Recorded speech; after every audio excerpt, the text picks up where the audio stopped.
বাংলাদেশ সিরিয়ার পর এবারে কাউন্টডাউন শুরু হয়ে গিয়েছে ভারতের প্রধানমন্ত্রীর।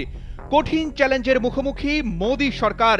বিশ্বের বিভিন্ন দেশের পর মোদী প্রশাসনের বিরুদ্ধে এবার খোদ ভারতীয় জনগণই উত্তেজিত হয়ে উঠেছে। ভারতের দিল্লিতে এখন একটাই স্লোগান, মোদী হটাও দেশ বাঁচাও। কৃষক থেকে ব্যবসায়ী কিংবা সাধারণ জনগণ সকলেই মুখরিত হয়ে উঠেছে মোদী সরকারের বিরুদ্ধে।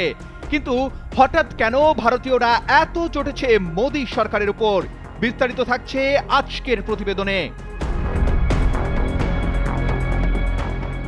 দক্ষিণ এশিয়া সহ বিশ্বের কয়েকটি দেশের সাথে বর্তমানে ভালো সম্পর্ক যাচ্ছে না ভারতের। এমন পরিস্থিতিতে ভারতের রাজনৈতিক অস্থিরতা এবং অর্থনৈতিক সংকট তীব্র আকার ধারণ করেছে। এর পরিপ্রেক্ষিতে ভারতের বিভিন্ন রাজ্যে শুরু হয়েছে দেশ বাঁচাও আন্দোলন। বিশ্ববাজারে যখন সকল দেশের মধ্যে আন্তঃসম্পর্ক নির্ভর করে বাণিজ্যের উপর, ঠিক তখনই মোদী প্রশাসনের ভুল কূটনীতির কারণে ভারত তাদের বৃহত্তম বাণিজ্য বাজার হারানোর পথে রয়েছে। বিশেষ করে বাংলাদেশের সাথে সম্পর্কে অবনতি হওয়ায় ভারতীয় রপ্তানির ক্ষেত্রে মারাত্মক প্রভাব পড়েছে। বাংলাদেশ থেকে ভারত প্রতি বছর 16 বিলিয়ন বা 1600 কোটি ডলার রেমিটেন্স অর্জন করে, যার পরিমাণ ভারতের গড় আয়ের একটি বিশাল অংশ। কিন্তু বাংলাদেশের সাবেক প্রধানমন্ত্রী শেখ হাসিনার পতনের পর বাংলাদেশ নিয়ে ভারতীয় গণমাধ্যমগুলো একের পর এক মিথ্যা ও অপপ্রচার চালিয়েছে, যার ফলে বাংলাদেশে ভারত বয়কটের ডাক উঠেছে।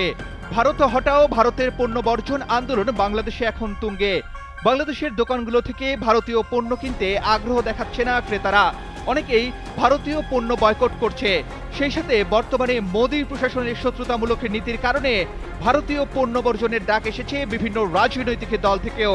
তাই নেটিজেনদের কেউ কেউ বলছে, বাংলাদেশের সঙ্গে শত্রুতা বাড়িয়ে ভারতের কোনো লাভ তো নেই, বরং ক্ষতিই বেশি। এদিকে ভারতে কৃষক সহ সর্বস্তরের মানুষের মধ্যে একটা ক্ষোভ সৃষ্টি হয়েছে। সাধারণ ব্যবসায়ী ও কৃষকদের অভিযোগ, মোদীর ভুল কূটনৈতিক কৌশল ও তার পোষা মোদী মিডিয়া বাংলাদেশ নিয়ে অপপ্রচার এবং শুভেন্দুর কূটনীতির কারণে ভারতের সঙ্গে বাংলাদেশের সম্পর্ক এখন তলানিতে গিয়ে পৌঁছেছে। আর এমন পরিস্থিতির জন্য মোদীর উপর ফুঁসে উঠেছে কলকাতা সহ গোটা ভারতবর্ষ। শুধু তাই নয়, আসন্ন নির্বাচনে মোদীর ভরাডুবি চাইছে খোদ ভারতীয়রা। দল মত নির্বিশেষে সর্বস্তরের মানুষ মোদী সরকারের পতন চায়। মোদী প্রশাসনের যেন কবর রচিত হয় এমন প্রত্যাশাই ব্যবসায়ীদের। তারা যেন তাদের পেটের তাগিদে চলা ব্যবসা ঠিকমতো চালাতে পারে, তাই নতুন প্রশাসন প্রত্যাশা করছে। সম্প্রতি এক সাংবাদিক সম্মেলনে রাজ্যের প্রাক্তন মন্ত্রী পূর্ণেন্দু বসু বলেন, আমরা চাই দেশে গণতন্ত্র বেঁচে থাকুক, তাই নরেন্দ্র মোদীকে প্রধানমন্ত্রীর পদ থেকে সরাতে হবে। এরই মধ্যে আসন্ন নির্বাচনকে কেন্দ্র করে মোদী হাটাও দেশ বাঁচাও স্লোগান দিয়ে রাস্তায় নেমেছে ভারতীয়রা।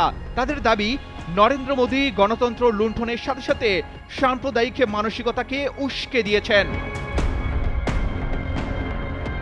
এদিকে পিডিএস নেতা সমীর পুতাটুন্ডু বলেন, ফ্যাসিস্ট বিজেপি সরকারকে আমরা সরাতে চাই। তিনি বলেন, উন্নয়ন আটকাতে গরিব কৃষক শ্রমিকদের পেটে মারার যে কাজ করছে মোদী সরকার, তার নিন্দা জানাই। তিনি আরো বলেন, মোদী সরকার সাংবাদিকদের ওপর অত্যাচার করছে, তারও নিন্দা জানাই। এরই মধ্যে ভারতের প্রধানমন্ত্রী নরেন্দ্র মোদীকে ক্ষমতাচ্যুত করার জন্য পোস্টার হাতে দিল্লির রাস্তায় নেমেছে আন্দোলনকারীরা। পোস্টারগুলো 11টি ভাষায় ছাপিয়ে বিভিন্ন রাজ্যে ছড়িয়ে দিয়েছে বিক্ষুব্ধ জনতা। এমন পরিস্থিতিতে বিভিন্ন মহলের আশঙ্কা, অতি দ্রুতই সাম্প্রদায়িক ও ফ্যাসিস্ট মোদীর পতন সুনিশ্চিত। Arman Ali, Daily Sun.